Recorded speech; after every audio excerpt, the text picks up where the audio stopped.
want to be able to give good advice. It's unsolicited advice for a reason, because I've gotten so much advice and so much life coaching from all these other podcasts that I listen to, that I just want to be able to help somebody and touch somebody without even knowing it. Yeah. Right. Yeah. And to be fit for service, to be of service, you have to be fit for service. And I think the only way that I can be fit for service right now is by breaking down some of my own bullshit and being honest about it on here. Yeah. And then that way people will know that I'm coming from a place of honesty because they know the story behind me. Si Justin po. Justin. Paul. Paul. Villa. Viva. Hi, Justin.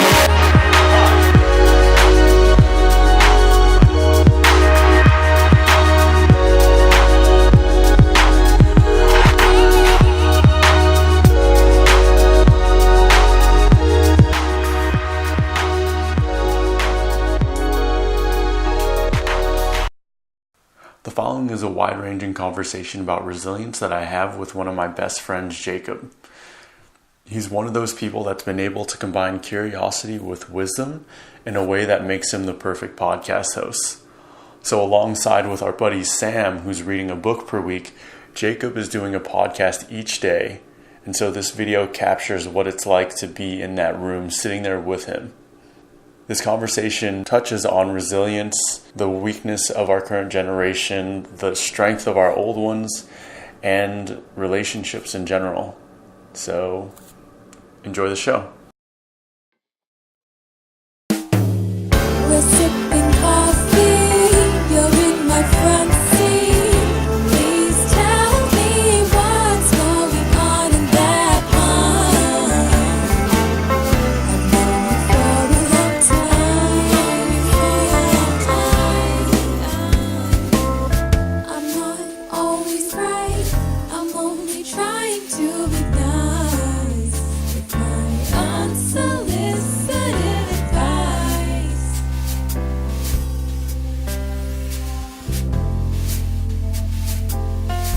Unsolicited advice. Hi, everybody. It is episode. Today's the 9th. It's episode. Oh, wait, yeah, episode 9 of Unsolicited Advice. Really? Today's the 8th. But Oh, this that's comes true. out tomorrow. Good point. And today's the 8th, so today's episode was the 8th episode. All right, I'm sitting here with one of my best buds, Yes. Justin Paulvilla. He is filming us on not 1, not 2, but 3 cameras, which is just super exciting to me. Yeah. And today, Justin, introduce yourself. As you've been on my podcast more than any other person. Oof, that's a lot of pressure. Because now I'm afraid of reiterating too much shit or... Yeah, nobody listened to the other ones. Don't worry about it. The other 2 got 4 listens. The ones that got progressively more drunk. Yeah. Yeah. My name is Justin Paul Villanueva. Right now I'm a videographer.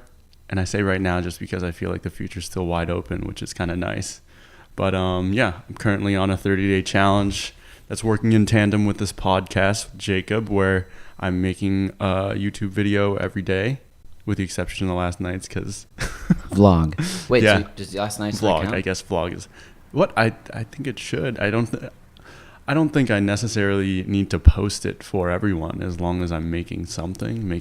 That's fair. Right? Yeah. It's not for notoriety. Maybe make a small video about... Because that was today's, right? Yeah. Maybe make a small video today explaining yourself a little bit. That way something comes out. Yeah. Explaining what happened, or... Just explaining, maybe. It's your video. That's but true. maybe just do one of those you walking videos and explaining it. Yeah. Easy throw up. There you go. That's good. Good Easy idea. poster. Yeah. I know. You got to do something. You have to put something out. You wrote me a check. So Justin's stakes are a lot higher than my stakes. My stakes are do it or don't. And Justin's are, he wrote me a check for $1,000. He wrote me and our friend Sammy a check for $1,000 that if he doesn't come out with a video every day, we get to cash that check. Yeah, what are your plans for it again? Buy us plane tickets. Oh, really? Yeah, by the 3 of us plane Oh, tickets. okay, so not going to charity anymore. Got it. Not going to charity? Nah, forget charity. Yeah, it's not like you care about that stuff anyway, right? No, I do care greatly about those things. Have you talked about that yet on here? What, the charity directing of Yeah. Hypoke? No, because right now, Okay. it's we're trying to better formulate a plan. That At is Hypoke, true. we wanted to do. I'm the charity director at Hypoke. It's a restaurant here in Columbus, Ohio. 2 locations as of this year, and we did one event. We wanted to do an event every month to focus on a different charity. We did our first one. It went really well. We did it with Think, Make, Live Youth, a nonprofit to help opportunity youth, which is the new language. You're not supposed to say at-risk youth anymore because that's demeaning. You should say opportunity youth. And so now what we've done, we're going to pivot and maybe do a quarterly event. We're going to do like an ongoing thing. We got plans. I love charity. No, but we're going to Miami, baby. We're going to Miami. Nice. That's awesome. Mm-hmm. I like how they switched up the terminology.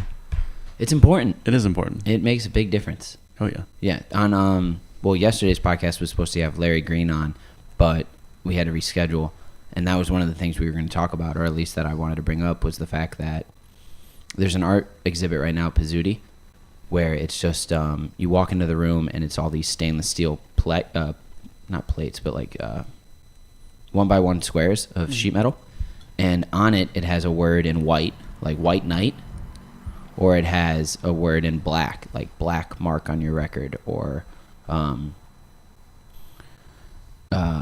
trying to think of another one that was really good.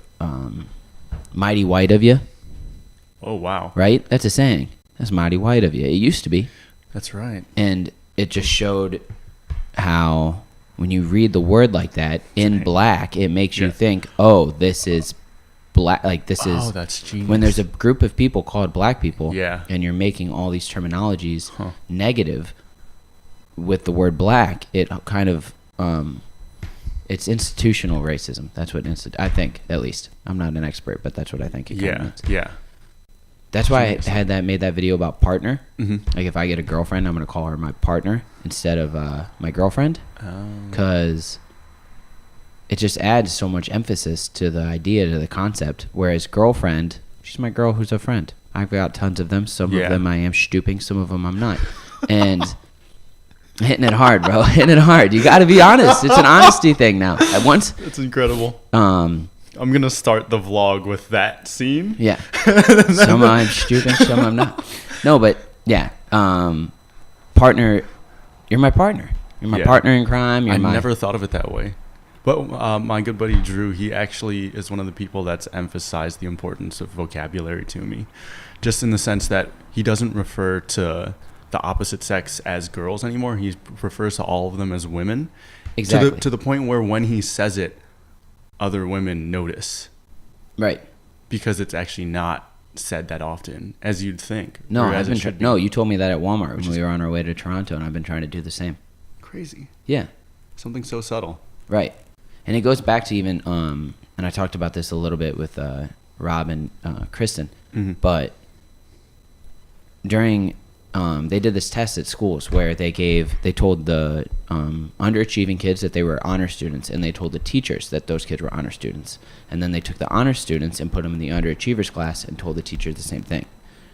The interaction between the teachers and the students was astronomical. The underachievers started getting A's in all the honors levels classes. The teachers treated them differently. They took more patience. They took their time because they knew, well, this kid's smart. He's supposed to be here. This is an honors class. Yeah. See, I just did that. I said, this kid's smart. He's supposed to be there, because I thought of it as a guy instantly, because I'm a guy. Oh, yeah. But still, that's, this person's supposed to be here. They are smart enough to be here, so I will take my time, be patient, because I know that they will get it. Yeah. Right? Yeah. But then, the opposite happened in the underachievers class. The honors kids hit that level. Mm-hmm. Whatever level you're told by society, Yeah. you'll probably hit. Yeah. If you're told That's you're, true. you know what I mean? Learning disabled, you'll probably have a hard time learning. Mm-hmm. If you're told you're It's qualification. right, but then if you flip it around too, if you're told that there's institutions built against you Yeah.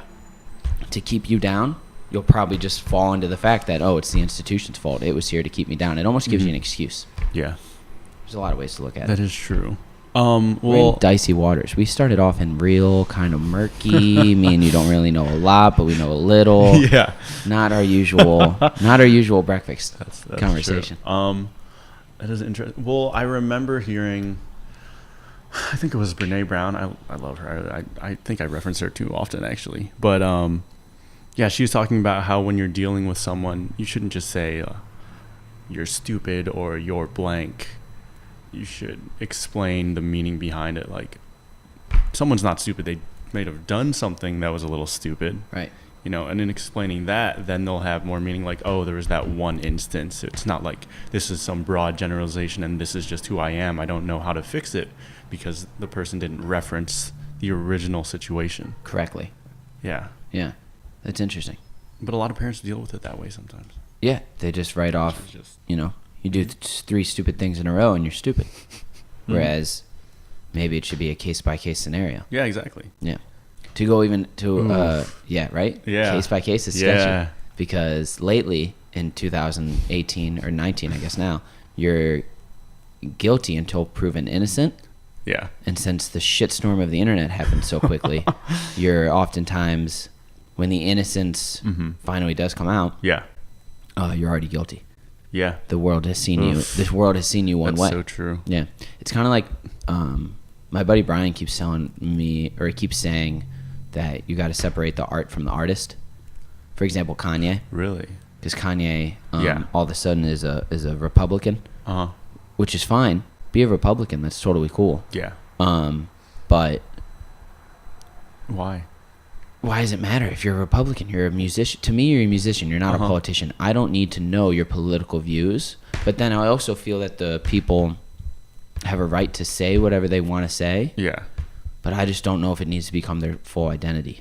Do you know what I mean? Yeah, yeah, of course.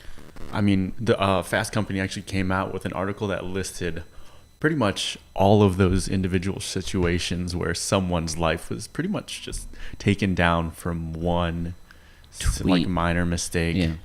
Or one tweet, one interaction with one person one day. Were there any in particular that stand out to you? Oh, yeah. There was this guy in New York who was a lawyer, and while he was ordering food at some fast casual restaurant, he noticed that some woman in front of him was speaking Spanish to one of the workers, and he ended up blowing up and saying, like, she probably doesn't deserve to be here. Like, I want you to speak my language and all this other stuff. Like, I'm going to call ICE on you guys. And his practice was pretty much destroyed. People left terrible reviews. And well, okay, that seems like he deserved it. Yeah. That doesn't seem like it was a I know, but that was the one that stands came out the up. most. Yeah, oh, for sure. Yeah. For sure. But that was one of my fears of vlogging too, just this idea that one part of your life is you now. Right. Whereas things are I think for everyone, things are true for you at certain points in time. Right. You know, if you write a journal every day, you'll look back and realize, what the hell was I saying? Yeah. Yeah. Like, oh, that girl in 3rd grade wasn't my soulmate. Right. Oh, I didn't want to be the manager of David's Tea. Yeah, I wrote that every day. I was like, that's really? the goal for, I wrote it every day for 4 months. And then all of a sudden one day it was just not anymore. Yeah. No, but my favorite saying to encapsulate what you just said is, no man steps in the same river twice, for he is not the same man, and it is not the same river. That's true. I'm different. I'm going to be different in 2 hours after this. My brother's going to be here. We're going to be all goofy and stuff. We're different people every hour. I like that. Me too. It keeps things exciting. That's true. I mean, you love serendipity, so. Yeah, and if you're the same all the time, nothing happens serendipitously. Huh? Right? Yeah, that's true. I mean, I guess that's kind of the problem and the solution when it comes to relationships, though. I remember hearing Robin Thicke, well, back when he was married, he had known his ex-wife since they were 15 or so. Yeah. And his point was the idea that when you're in a relationship, the goal is to grow together. And I even remember hearing about this from a priest. He understood that when he first met a couple, he knew whether or not they were going to succeed based off of how many goals that they had planned together. Because that gives you something to keep looking forward to, keep fighting for, keep being together. Yeah. My kind of last relationship is a perfect example of that. As soon as we like, I think 3 weeks in or 4 weeks into dating, we came up with this idea for a trip, and it got bigger and bigger and bigger. And then as soon as the trip was over, it was like we had climbed this mountain. No, yeah. And now, now there's nothing. No, we got to mountain. climb down. And climbing down is not fun. Yeah. 75% of people die climbing down Everest, not up. Really? Like 75% of the deaths on Everest happen coming down. Not just like a wingsuit you could wear and just... No. But could you imagine you finally get to the top of Mount Everest and then you have to climb down? That's true. And it's way more dangerous climbing down because you're walking. Yeah. You ever walk down a hill? It's tricky. You'd think there'd be a safer way with the amount of people that have Everest. tried to go. Mount Everest is a weird place. Can't you just wingsuit? I would just jump and just... Absolutely not. The wind up there is like going 100 different directions. I don't know. Okay. I've never been. Have you ever climbed a mountain? Yeah. I climbed Tabletop Mountain. No. Took me Kind of. 9 hours. Up and down, 9 hours. I've probably been mountain adjacent. That's cool. Maybe that's something we should do. Yeah. Just climb a mountain. Yeah. That'd be tight. Actually, this brought up another point. This has nothing to do with what we originally planned to talk about, which is fine. But we'll get there. Yeah. But I got you for like an hour and a half, but we're 13 minutes in. We're gonna get there. That's a good point. But yesterday, I'm in this group chat with an organization that I'm involved with, and one of the people said, 2019 is our year. And that's what everyone's been saying on social media. It's part of our, every current year. lexicon. Every year is somebody's year. Exactly. And then I started to think, okay, this has been around for a couple of years now. Like, shouldn't you have had a couple of years already? Yeah. Well, why can't you have multiple? That's true. But it made it seem as though 2018 wasn't their year. Yeah. Right. Which was really odd to me to see it from that perspective. It's funny you bring that up because I remember it was December of 2017. Life was good by all measures, right? And me and my buddy Nate were talking on the phone, and everybody's like, new year, new us, new year, you knew us, all this stuff is starting, all that conversation and all those memes. And me and Nate are on the phone, and we're like, nah, like every year's been great. Like I haven't had a bad year yet.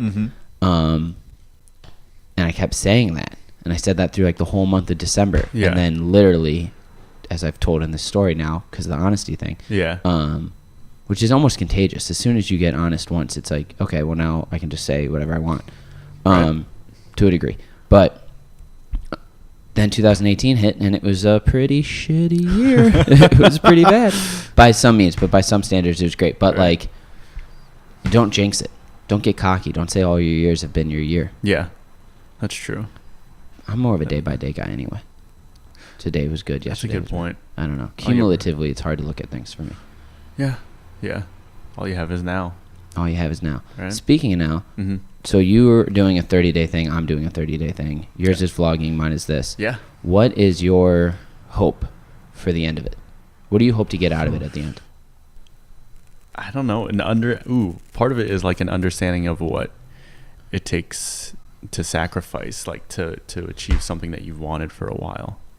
Because I've always said, I think I started watching Casey when he first came out. Casey Neistat. Yeah, Casey Neistat when he first came out, just because I believe I was in Italy at the time, and he had started his vlog, and I had watched several of his videos beforehand, like the Nike Do More one, and Make It Count. I think that's what it was. And once he started, I was like, wow, this is really cool. He's really making one every day. And at this point, I was only making videos once per quarter, so every 3 months throughout college. So and working off of like my shitty 2009 MacBook Pro and thinking to myself, damn, he's pushing out this stuff way more quickly and higher quality. I mean, the thing about his vlogs are that each one is so well done and so well shot, so well thought out, and there's great transitions that he shoots that day, and this, that, and the other. Yeah. And it's amazing. The output level is intense. Yeah. And the quality actually has nothing to do with the gear that he has either. Because when he came up, he started with a point and shoot and I think he maxed out his credit card buying like one of the old Macs, but he didn't have the best camera. No, he would literally walk around and record everything.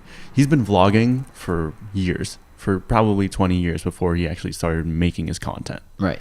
That's why he's able to reference everything. And I guess I'm kind of at that phase. You're getting there. Yeah. But in terms of the structure that he's built, it's interesting going into each day thinking, what do I want today to be about? You know, I mean, have you? It puts emphasis on each day. Yeah, I have to have that thought too. Like, what can today's podcast be about? Yeah. And then yesterday was my first cancel or reschedule. Yeah. And I was SOL. I just had to think of something on the spot, and I ended up just talking a little bit about how important it is that I finish this. Yeah. And so now I'm just going to talk for 20 minutes and fill dead airspace, because that's what a broadcaster can do. Yeah. A podcaster, there's a mission with podcasts. Some are series, some are shows, some are undiscovered, like serial, you know, let's uncover this murder together. Some are like friends like this. But a real broadcaster, like a real radio dude, can just talk about anything. Like Rush Limbaugh just goes. That's true. And that's a skill. So that's the skill I tried to develop yesterday. So I was watching a YouTube video where I think it was with David Goggins. I've just been on a David Goggins kick, which is why I've been really into resilience lately. But see, this is why I love Justin, is that he wanted to come in here and talk about resilience, and now he is making it happen. No, I knew you'd do that. Let's talk. I think that good speakers are able to pivot towards whatever they want to talk about. Exactly. Like if you get really good at doing interviews for jobs too. Right. Exactly. You're the conductor. In one of the comments for the video, they were saying, "Oh man, these newscasters suck at interviewing, or it seems so fake and driven." And I started to realize this is why podcasting is better. So much better. Have you felt that way? I touched on it on my first video, the one that you shot for me. And I've made long-winded Instagrams about it. If you can sit here and actually have a conversation, so say that first 20 minutes we just did was just, let's get the ball rolling, let's get the brain moving, let's get the lips loose, you know what I'm saying? You know, let's wet our whistle a little bit here with some little peppered in conversation, and then we can actually dive into things. And I think that if you had like a politician, because politicians get those easy softball questions and they get those softball answers, you can't keep doing that for 2 hours. It would be so hard. And so that way I don't want to chop anybody down, but I want to like kind of get them to put the shield down for a second and actually have a moment of honesty. But if you're just doing those fucking, what are they called? Sound bites. Soundbite interviews of like, so what are you going to do after the Super Bowl? I'm going to go to Disney World. Okay, back to you, Diane. Like, go to just, what are you going to get? You're not going to get anything from that. Explain a little bit who Goggins is. Goggins? 'Cause he's badass. Yeah, he's this Navy SEAL that everyone says is one of the toughest people on Earth. He's this guy that had a really tough where did that come? Tough childhood comes chuff. Tough childhood that led him to some dark days where his dad would beat his mom, and his mom left his dad, and then she was gonna get remarried, and then this guy that she's gonna get remarried to ends up getting murdered. Eesh. Yeah. But he has this pivotal point where he decides to join the Navy, and since then he has done these incredible physical feats that almost seem impossible. Yeah, he's the world record pull-up champion, and he also, I'm going to give a little more of a painted story. When he worked as a janitor, and he was like 300 pounds overweight, he'd go home every night, get like a liter of Diet Coke and a bag of donuts, and he'd eat it every day. And one day he was sitting on the couch, he's like, I just can't do this anymore. He got up, he went to the gym, and he just walked on the treadmill for as long as he could. Till physical exhaustion. And he like almost fell off the treadmill. And he did that every day. He started doing that every day, and he cut off the donuts. He just literally made a choice.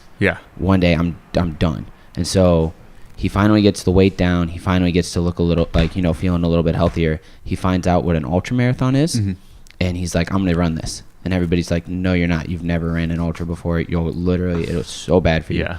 And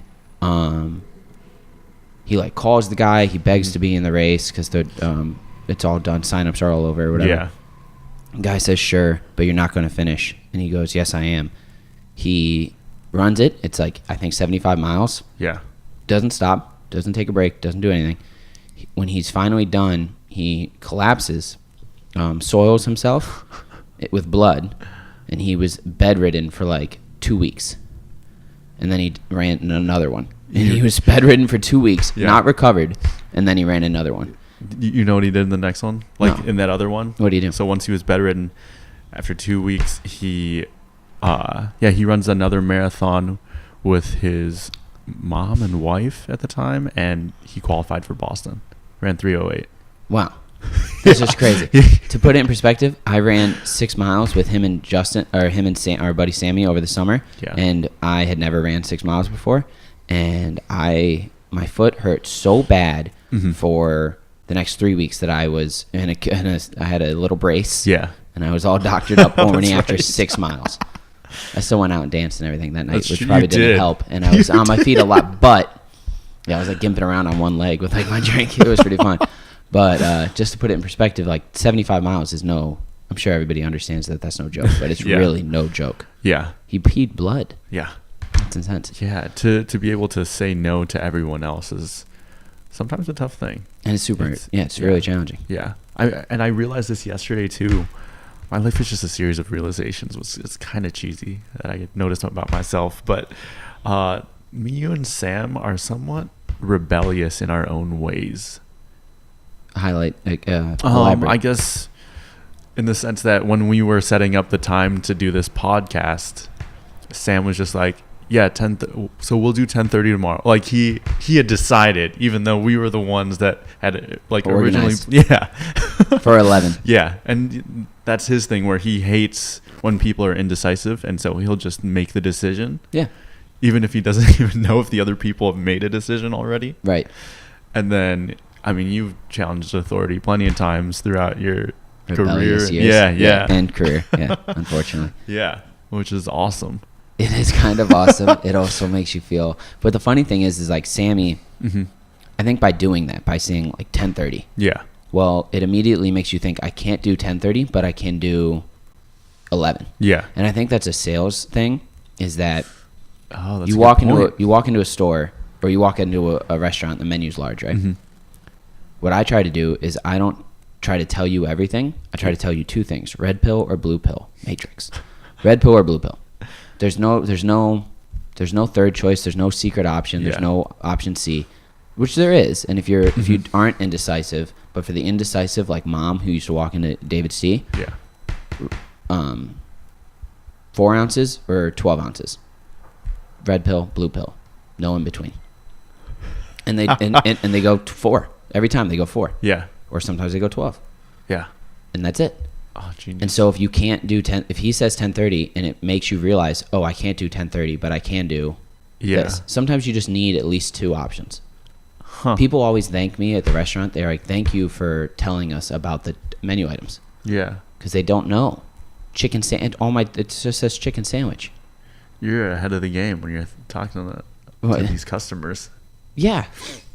That's what you got to be ahead of the game. It's you're trying to sell. Well, I'm trying to parallel this to like actual pickup game.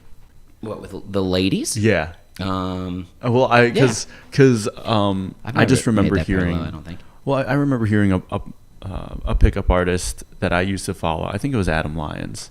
Who's phenomenal. He actually has 2 wives now, or 2 girlfriends, I guess. Yeah. Yeah, that's something. Well, that's not what makes him phenomenal. He's actually a really nice guy. But not like I know him. But yeah, he talks about how you shouldn't ask a girl, do you want a drink? Like, you should ask her, what drink do you want? I like that. Yeah. Yeah. Do you want a drink? Because otherwise sure. you're giving the what option like yes or no. Right. Instead of, yeah, exactly. You're closing, and that sounds, now you've made it sound almost creepy, but it's true. Close down the avenue for no. Red pill or blue pill is red pill or blue pill, not no pill. Yeah. Do you know what I'm saying? That's true. You got to take red or blue. There is no. Yeah. There is no try. There is only do. You know That's what a I'm good saying? point. Wow. It's heavy stuff. It is. So, let's take a step back from the dating game and talk Before we get in more trouble. Yeah, exactly. It's dicey. It's dicey. It's ice is thin. Let's talk about Goggins and what a little bit about resilience, because I have a theory that I've been bouncing around in my head that I don't think I've really talked to you about yet, which is excellent because we've talked about a lot of things. Should we actually just reiterate Goggins' story, or should we bring up the meme? The meme? Yeah. That's what I was about to bring up. Yeah. So, there's a meme, or it's not even, I guess it's a meme. It's an internet picture with words. So, hard times create hard men. Men create, strong men. Hard times create strong men. Strong men create good times. Good times create weak men. Weak men create hard times. Right? Yeah. And that cycle continues. Yeah. So if the generation before you is great, World War II vets, those kind of people, the next generation will be weaker, helicopter parents, all these things, because they struggled so much that they don't want that for the next gen. But really, building resilience is what builds good times. Yeah. But then it's an endless cycle. There's no way that you can't get back in, right? Yeah. So building resilience is something that me and you have thought about a lot and been talking about a lot. And so here's my little theory that I want to buy you. For my high school commencement speech, the guy read a New York Times article saying that our generation, or Times Magazine article. He just read a snippet out of it. Okay. Our generation, the millennials, is either going to be the one to destroy the world or save it, right? And here's how I think we're going to save it. We're going to raise the next generation as hard men. Okay. Hard men or women. Hard people. Strong people. Yeah. Because, for example, the conversation we just had about saying partner, about saying eliminating woman, about eliminating certain institutionalized words that kind of diminish anybody just because of, you know what I mean? I think that us thinking about that and us wanting to kind of be environmentally conscious, but we're kind of stuck in the old ways. Yeah. And I think so like there's a new trend in raising kids. There's a movie recording has been stopped. There's a new trend in child raising where so for example, you know, our parents used to say, oh, life was cool, we could just walk home, and like we weren't supposed to be home till like till the sun went down. That's when we came home. You know what I mean? Our parents didn't know where we were. We didn't have cell phones. We didn't have pagers. Well, now we do have that. So if I got an option to like call my kid whenever I want, I'm going to take that option. But something that people are starting to do is, okay, go to the park and play by yourself. The park's down the street. Go. I don't need to be there. I don't need to watch. Go fall. Go make friends. Go get in a fight. Just go do those things. Because, and he brings up this whole thing that in the 90s, that whole like razor blades in the candy. Yeah. There was never in history, in any police case or anything, was there ever a razor blade found in candy. It was a rumor made up. Yeah. And that rumor spread like wildfire. And then there are terrible things that happen where people get abducted from parks and kids get and those are all scary things. Yeah. But if you let the darkness, you know, scare you from doing the light, you're losing. So allowing your kid to go to the park and play. There's even a park now in New York where you have to sign a waiver to allow your kid to play there. Yeah. You're not. It's a fenced in. You're not allowed. No adult is allowed in the fenced in area. Yeah. Granted, unless there's emergency. And there's wood in the park. There's nails and hammers and rocks and yeah, and like you just play. Yeah. Wow. When I was a little kid, we used to steal the pallets from Giant Eagle so we could skateboard with them. Yeah. We'd break them and swing them around and hit shit with them. And we'd do those things. And I don't know, as a kid, that was really fun to play with. You learn, you get a splinter, that hurts. I'm going to pull this wood out and not get a splinter. You know what I mean? But I'm not going to cry because all my friends are here. Yeah. And my mom's not going to be here to help me. That's true. So I think that resilience, and it's not even as resilience as like me and you doing this every day, or you running a marathon or the diet you're doing. Yeah. It's micro. Yeah. It's micro. It's every day. It's a little bit rather than big chunks of training or joining the military or what have you. Yeah. So I think that we've had enough of it. Yeah. We see the problems. We can't maybe fix them in ourselves, but we can hopefully fix them in our children to come. Okay. That's my theory. That's my hope. I think Also kind of puts it on the next gen instead of my gen, but puts it on my kids' shoulders. that's tough. That makes me feel weak. Makes you feel weak? Yeah, because if you're following the trajectory of that meme or that photo, then we're not the strong men. No. Well, that's how I that's how I felt when you showed it to me. When you showed it to me, I wondered, okay, where do I fall on this timeline? Who am I? What have my parents done for me? Right. We're in the good times. We are in the good times. Avocado toast. Rent is rent. $4 for avocado toast. Exactly. Smoothies. But we're all Fancy complaining. clothes. But we're all still complaining Because we don't have any resilience. Because we don't know what worse is. Right. We've always had it good. And so another story came up in my mind where my buddy Adam, shout out to Adam Nusker, he's actually getting married sometime this year. I think he works with vets in some capacity, and as he was treating one because he's a doctor, he said, "Thank you for your service." And the vet's like, "Why do you guys always say that to us? Why do you?" Like, I didn't have a choice. That was just what I had to do, And just to think about that, it's a choice now for us. We don't have to go to war. No, you don't. Yeah. So he was an old vet. Yeah. Okay. Yeah. He was drafted. Yeah. Probably Vietnam. Yeah. Okay. And just thinking about that picture, I didn't know. Yeah. It's so easy. Right. I mean, I can't even imagine. We're out here taking photos of ourselves looking cool. Right. Other people were going to war at this age, fighting for the guy to the left and to the right of them. Right. Whereas now it's like I'm trying to out-hype or get more likes than the guy to the left and the right of me. It's a different world. Yeah. Yeah. And the crazy thing is that in other parts of the world, not just here, and like Europe and some of South America and Africa and in some parts of Asia, you are still just drafted into war. So here's my question. Fighting civil wars, fighting all kinds of terrible things. That's true. So how do you keep on building strong men? You have to give them something. The untested man is a man who can't find. There's another quote. The untested man is a man who will never find happiness because he doesn't know how strong he can be. You have to test people. You have to put them. Either the world will throw shit at you, and how you handle it is how you can build resilience, or you can go out looking to try things that are hard and looking to try things that are scary. So do you ever purposefully make things harder on yourself? Almost exclusively, yeah. My mom gets so mad at me for it. She goes, "You just keep digging yourself into a hole."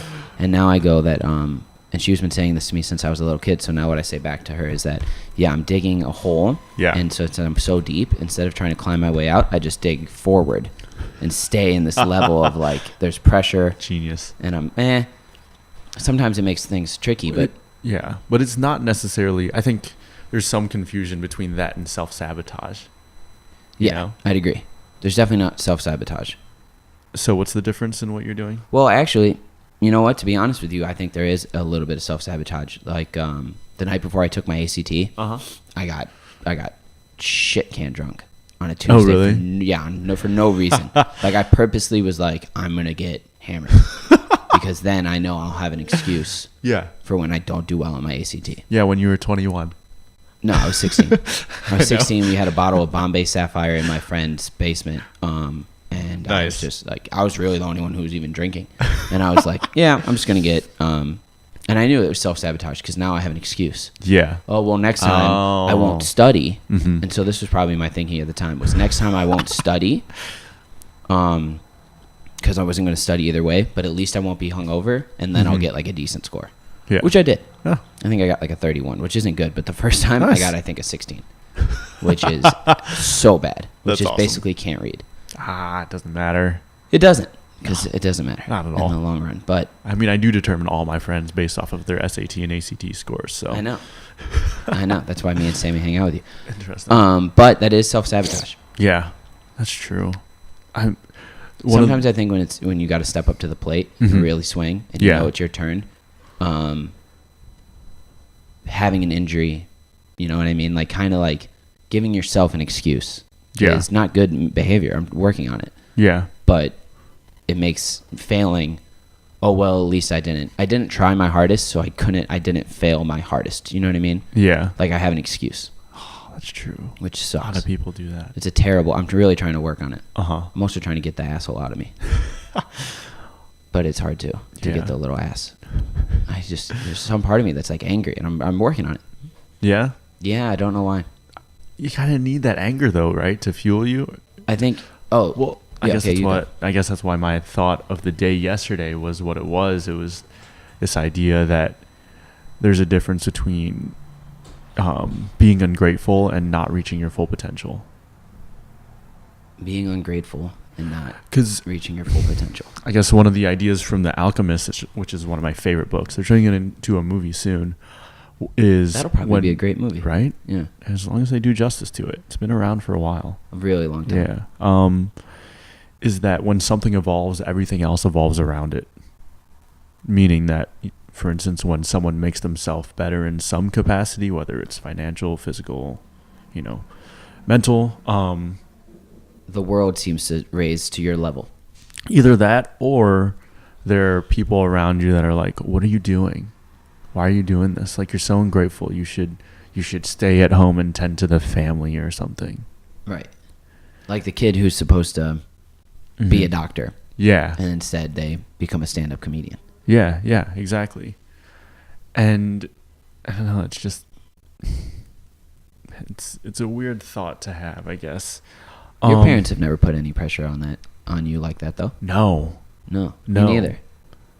Which makes me feel guilty, which makes me feel like I've been pretty weak and pretty easy, which is why it feels like you got an easy route. Which is why I purposefully try to make things harder on myself. Where it's like if they would have been like, "No, Justin, you can't be a videographer," then you'd have that much more fuel. Oh, I love when people tell me no.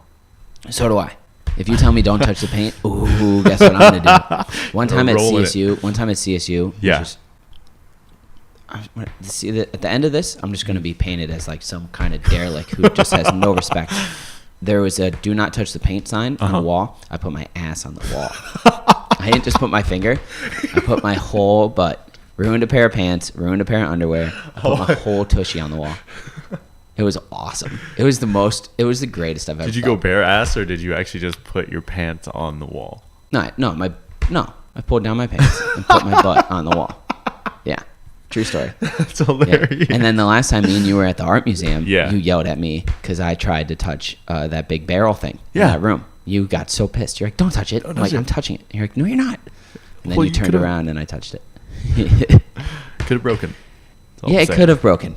And True. and my pants could have not gotten ruined, but you never know until you try. That's a good point. So how do you make things harder on yourself? In recent times, small ways. Like whenever I go to the gym, I start with a 45-minute run, and the very last minute is a full-on sprint. Yeah. And the thing that keeps me going in that is I imagine that there's this future version of myself that I'm trying to attain. Yeah. And I imagine him standing with my aunt that passed away this last June and my grandma. The And future version of you is the dead version of you. Or where you want to be maybe at the end. Yeah. At the finish line. Yeah.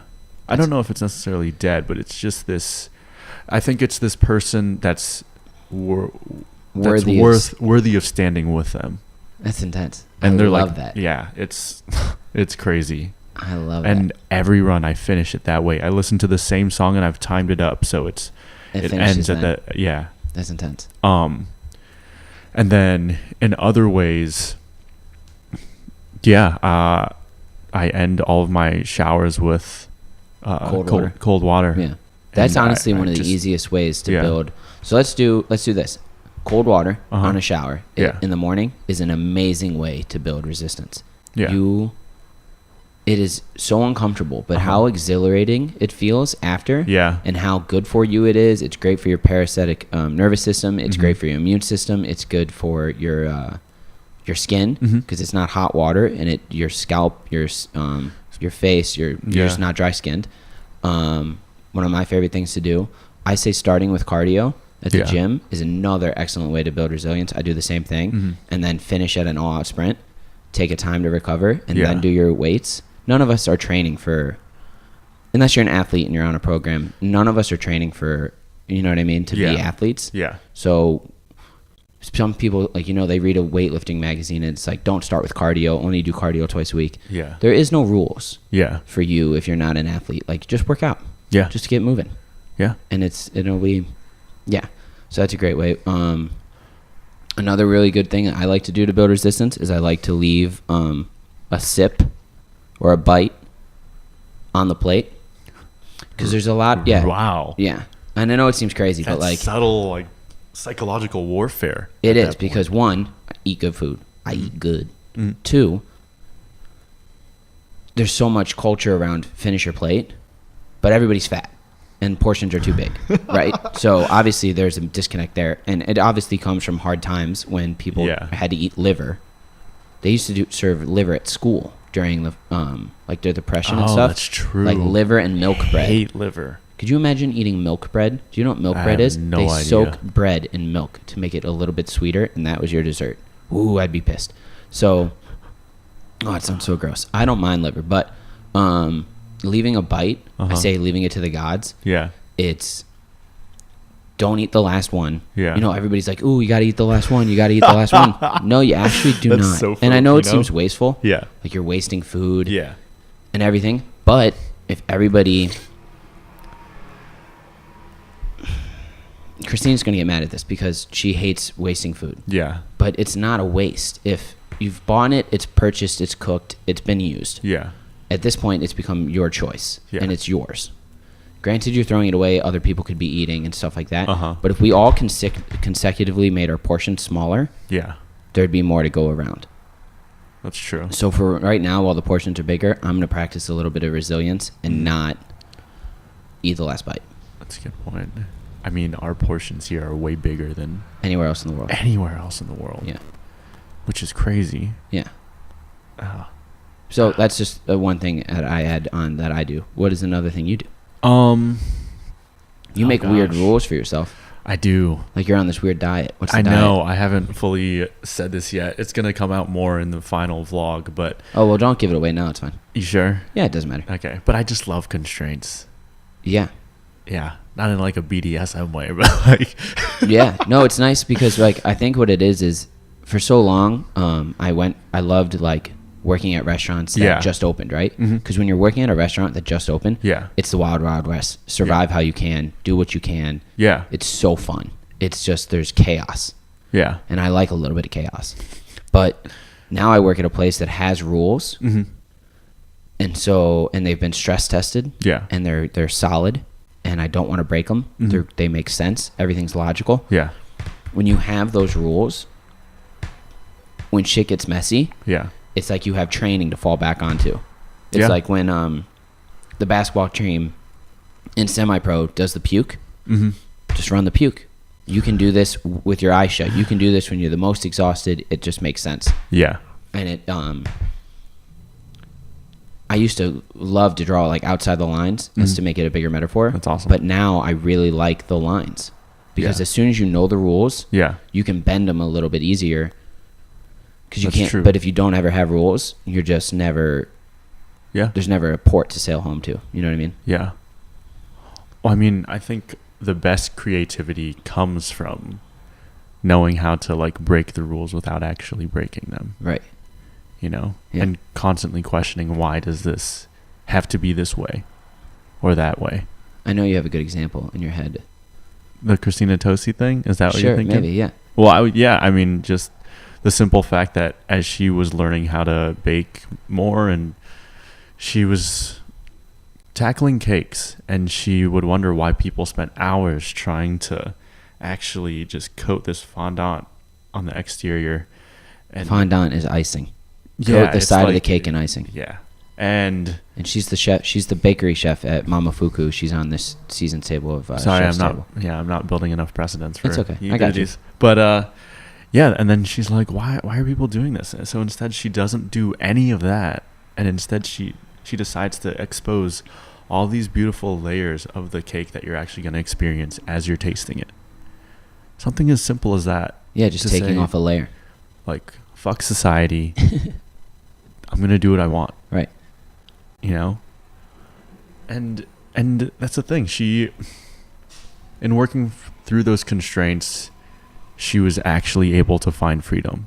Like, you learn more from failure than you do from success. 100%.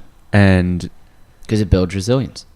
Yeah. And so going back to that meme, I've always wondered, like, every generation is kind of fighting for freedom in whether it's mental, physical, financial, for the next generation.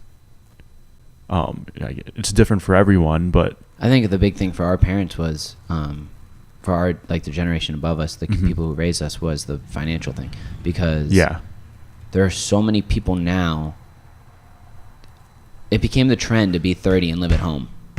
And more people are opting to live at home than live by themselves. Yeah. And that financial freedom that comes with that, because the dollar used to go a lot, they were focused on saving. Because they were at so, like, the parents, our grandparents, didn't have any money, maybe one vacation every 5 years, or maybe one vacation for your whole life.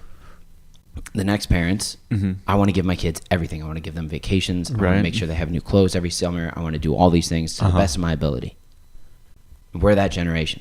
So now we're used to family vacations every year. Some kids who are 30, I just went on vacation with my parents, and I'm very fortunate and blessed to be able to do so. Yeah. But, like, I'll probably go on vacation with them in 2 years. Yeah. I'll be 26 years old on vacation with my parents, and they're floating the whole bill. And that's not that unheard of now. Yeah. And I think that I'll be interested. What do you think our thing that we'll try to pass on is? Gosh, I don't know. I really don't know. What, like, how do you mean? What's our thing that? Well, I guess we won't be as concerned with. Maybe we'll just try to really push, like, happiness and equality. I don't know. If we do that, though, will we be making them weak? Maybe, yeah, because the participation medal thing. Well, that's a thing too. Which is, yeah, true. If there's anyone that I know from listening to other podcasts that has gone from generation to generation in their family, where it's like strong men creating strong men. Yeah, it's Cory Booker. I think he's in the Senate, and he's a great orator, and he talks about how growing up, whenever he seemed to hold his head up high because he was like this star football player, ends up going to Notre Dame, all this other stuff. Maybe he didn't go to Notre Dame, but anyway, he played football in college. His dad would remind him, like, boy, don't you go lifting your head up like that. Like, remember where you came from. Like, this isn't just your doing. There were people that came before you who got you to where you are today. Yeah. Who had to struggle more than you've ever had to in your entire life. Just to do the simplest thing. Exactly. Yeah. And so in understanding that led him to constantly want to put himself in bad situations. Like when he graduated and he wanted to get more into politics and be a community leader, he purposefully lived in the toughest part of town, in like the toughest block, to try to be able to be the leader in that community. Yeah. Where it would be hardest. Yeah. And then one day he's asking around, he asks this tenant leader, like, what can I help you with? Like, I really want to help. And so she takes him to Martin Luther King Boulevard, and she asks him, what do you see? And he says, oh, I see crack houses. I see, dirty streets. I see all this other shit. Crime, trouble. Exactly. Yeah. And she just looks at him and says, if that's what you see, then you can't help me. Right. And her point being that the world outside of you is a reflection of what's inside. So if you're one of those stubborn people that can actually look around at this boulevard and see hope and see what it can be, see opportunity, and be stubborn about it, then that's someone that can help. I like that. So as cynical as we might seem about certain things in, the current generation, we have to keep on trying to make it to something that we want it to be. Yeah.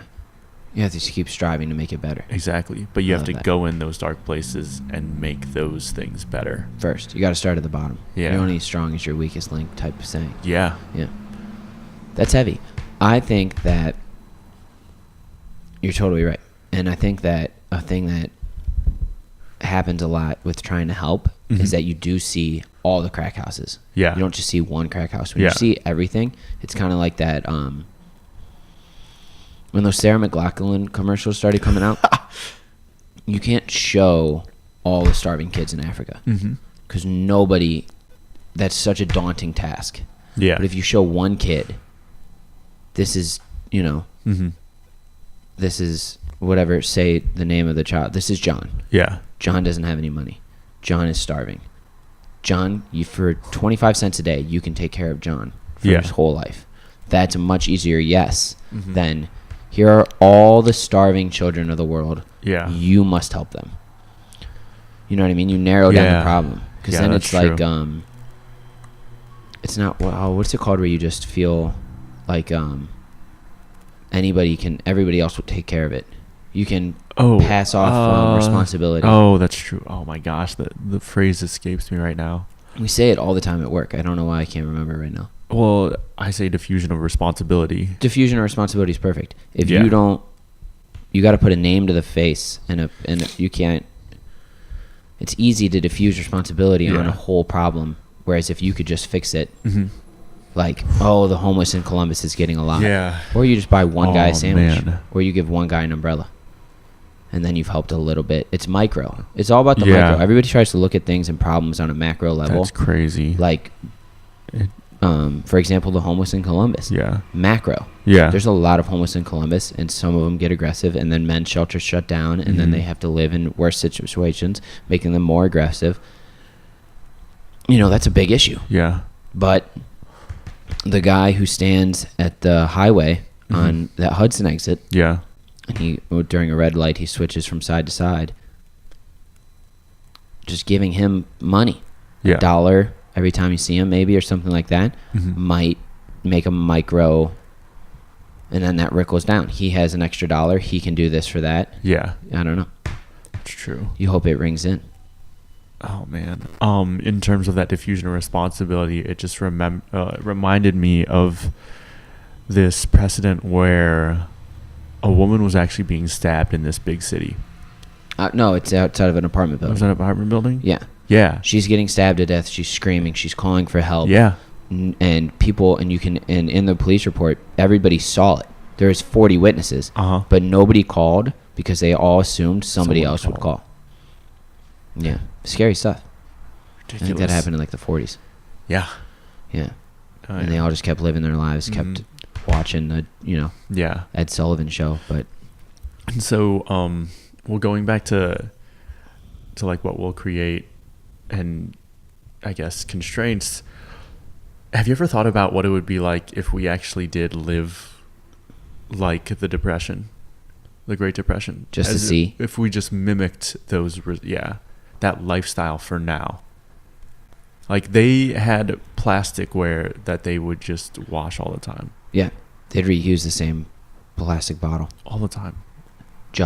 Plastic jug. It's not bad. No, it's not. It's washable. I think it's dishwasher safe, some of it, most of it. Oh, that's a good point. So is everything that we do just kind of for show? I don't know if it's for show as much for it is like, it's not diffusion. It might be diffusion of responsibility, but it's more so everybody else is doing it. Yeah. You know what I mean? Like Christina, Yeah. she keeps distilled water on her to wash the dishes in. Yeah. And she will use the same water 3 or 4 times in a little bucket rather than turn the sink on every time. She doesn't have paper towels at her house. Interesting. She just uses a rag. She washes the rag.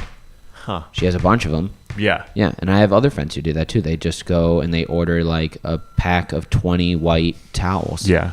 And you use those Uh-huh. every day, wash them, and then you don't ever use paper towels again. Huh. So I don't think it's for show. I just think it's It's the person who litters. Well, there's litter over there. You know what I mean? Yeah. So I'm going to litter here. It's not going to make a difference. That's true. Yeah. It's like when you're around trouble, I think it's easier to be trouble. Of course. Like it's easier. Like it gives you an excuse. It's like, oh well, it's over there. Yeah. Why shouldn't it be over here? Oh, I'm at the bar. Everybody else is shit canned. Might as well be shit canned too. Adapt to your environment. Exactly. And it does suck. It is a situation because I think that it allows. Two friends of mine, we were talking about like environmental stuff because they're big in the environment, and I was explaining that the only way to really get people to change is to make it the easier option. Paper towels are so easy. Yeah. Right? Buying new white rags that might get dirty, that don't seem cleanly, that you can't just throw away, that you have to think about, oh, I got to wash the rags. It's one more thing to do. That doesn't make a change. Like it has to be, things have to be easier. And right now, bottled water, paper towels, getting wasted every weekend, all these things that we have normalized are really easy. Yeah. Fast food, super easy. Yeah, that's true. So Nerf ball. We live in a Nerf ball society, which is fine. And it's not all Nerf ball. And I know me and you are like acting like, I don't know if we're acting, we're trying to find toughness in this Nerf world. But at the end of the day, like there's a lot of easy routes. That easy routes never been easier to take. And it's never been more accepted to take it. So in your mind, as we've been doing this podcast, or at least this 30-day challenge, what have you been saying to yourself in the times where you're just like, I don't know if I really want to record or like what I want to say today? You got to do it. It's just, that's it. So there's been times in the past, and I think this is a power of social media. That went black. Is that right? There's been times in the past where I've, for example, the coffee company thing that I wanted to start doing. Yeah. It die? That's all right. So, yeah, for example, coffee company. Me and my buddy were about to try to start a coffee company. We almost got there. We almost were able to get started, but then life happened, and that's okay. But it was all over social, right? So, keep going. So I didn't complete the task, and you know, some people ask me what happened to that coffee company. You know what I mean? Yeah. You were making posts, you were ordering samples, whatever happened. And it's hard to explain that life happens, and you can take the short answer and say that life happens like I'm doing now. And then my last podcast only made it to, I think the biggest driving factor in this is that my last podcast got to 12 episodes. And then like 2 months later, I found that 92% of podcasts fail before, like stop going before episode 13. Yeah. They don't make it to episode 13. And I felt so shitty that I didn't make it to episode 13. It just made me so mad. And so now posting every day, posting to not just Instagram, but to LinkedIn, to Facebook, it's making me more accountable. Involving more people, scheduling things out in advance rather than just trying to do it day by day, making me more accountable. Yeah. Like I have a podcast scheduled on the 13th. I have to at least make it to 13. Yeah. Or I have to call and tell this person I didn't make it. Oh, that's a good point. You know what I mean? Oh, man. So it's really just, and I even said it in yesterday's episode, I quit school. Yeah. I quit acting. I didn't become a personal trainer. I started all those things. I invested in all those things. I never did any of those things. And it's not even failures. Yeah. Because I never finished. I never started. You know what I mean? I like that you perceive it that way. It's not a failure if you never start. So like I studied for 2 weeks, never took the test, didn't fail, personal training, just quit. Yeah. Before I quit. It's quitting, not failing. Yeah. Quit. No more quitting. Yeah. No. Knock it off. Yeah. Because there becomes a time where, and there's a lot of, it's not, I put this pressure on myself, and I think this is the biggest answer to your question thus far, is that when I quit college, I was 22. It's cute to be the 22-year-old dropout who is traveling and seeing things. I am almost 25. The cuteness is about to be over. I need to start making some serious moves here, or I'm just a college dropout. Yeah. Which isn't a bad thing, but it is not what I want for my life. Yeah. Boom. That felt good. That was really good. Thanks, buddy. Oh, man. That is... Yeah. Ooh. So that's where my biggest driver is for this.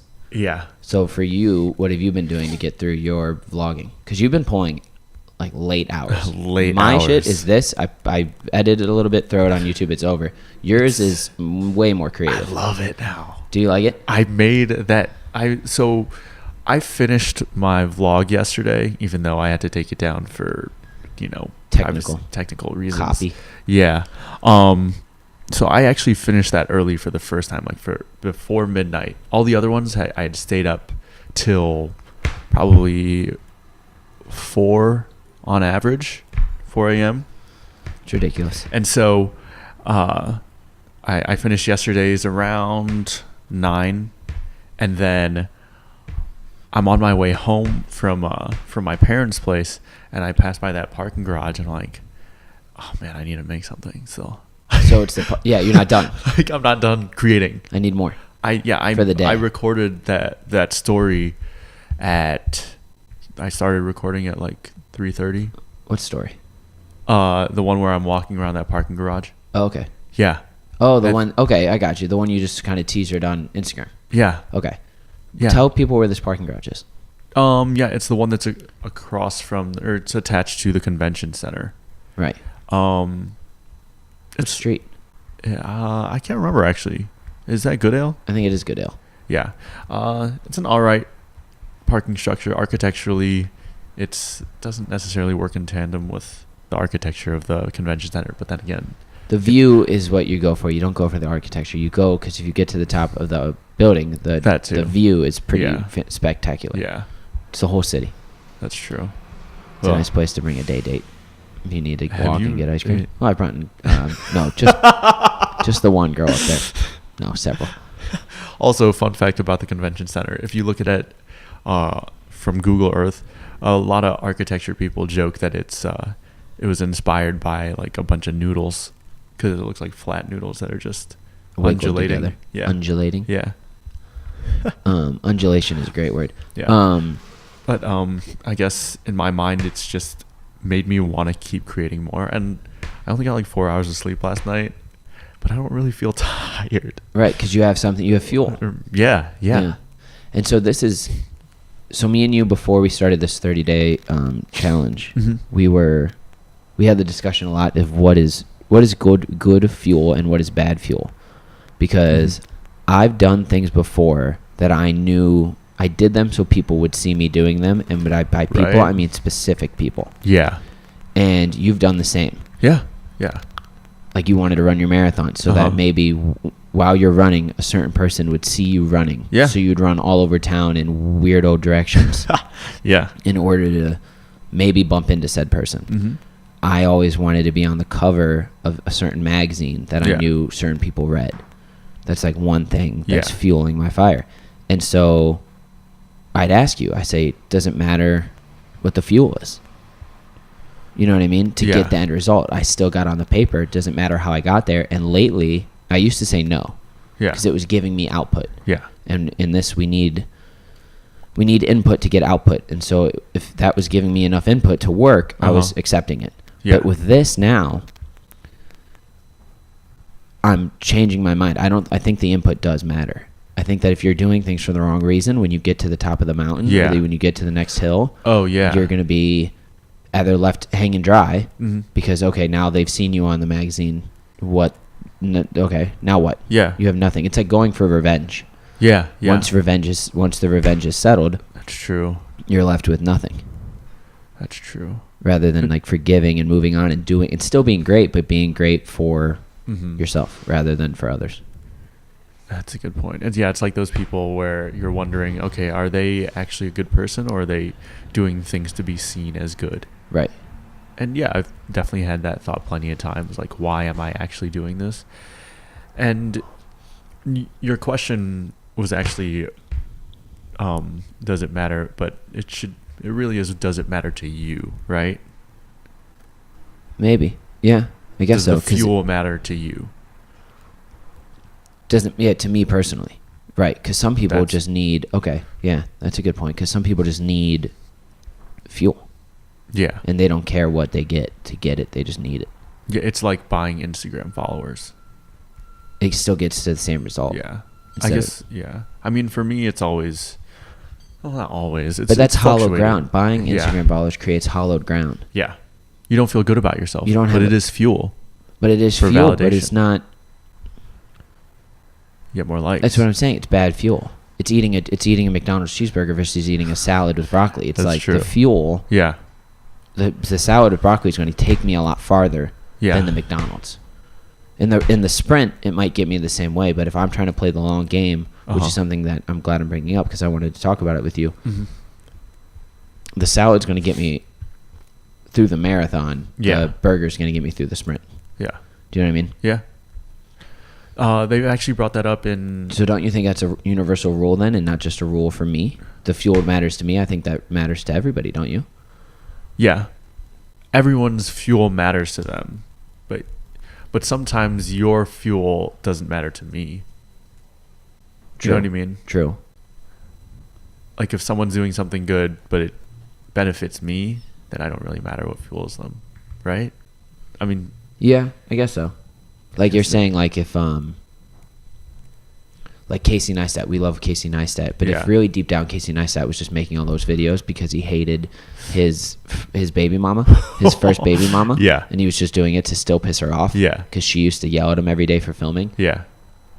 I still am happy that Casey Neistat makes Yeah. right. Which is weird. Well, it's separating the art, I guess, the artist from the art. Yeah, I don't know. I never confronted that. Why? Why do I? I can't separate the artist from art. Because you're the artist. If you're gonna spend your life doing something and say that it doesn't represent you, that's weird to me. And there's Peter Eisenman, who actually designed the Wexner Center. Like, he likes to think that way, that it doesn't represent him. There's no symbolism in what he creates. And I'm like, what are you talking about? You spend your life, your career as an architect, you're renowned. You don't want that? How can you separate someone from what they spend their life doing? Well, okay, so he spends his life making buildings. Yeah. And he's good at it. Yeah. It's defining somebody by their SAT score. It's defining somebody by their ACT score. It's defining somebody by the fact that they're a lawyer, they're a banker, they're a fry cook. Yeah. It's his job. He went to architecture school. He happens to be good at it. He happens to get paid more. Maybe deep down he loves badminton. That's a and good he point. plays badminton every chance he gets. And he worked his ass off as an architect Yeah. to be able to play badminton more. You know, I think I'm coming at this from the perspective that I do everything from my Immortality. heart. From your heart. Yeah.